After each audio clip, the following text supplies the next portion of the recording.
ಶರಣು ಶರಣು ಶ್ರೀವರ ಎಲ್ಲ ಲಿಂಗ ಪ್ರಭುವರ ಶರಣು ಶರಣು ಶ್ರೀವರ ಎಲ್ಲ ಲಿಂಗ ಪ್ರಭುವರ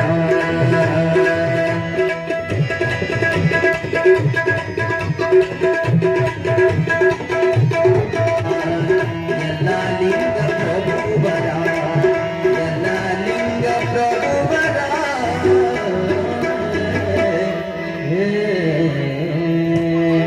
ಮತ್ತೊಬ್ರು PSI ಆಗಿ ನೇಮಕವಾಗಿದ್ದಾರ. ಅವರು ಕುಮಾರ್ ಸಂತೋಷ್ ಶಾಂತಪ್ಪ ತುಳ್ಕೇರಿ ಅವರು ವೇದಿಕೆಗೆ ಬರಬೇಕಂತ ಹೇಳಿ ಕೇಳಿಕೊಳ್ಳುತ್ತೇನೆ.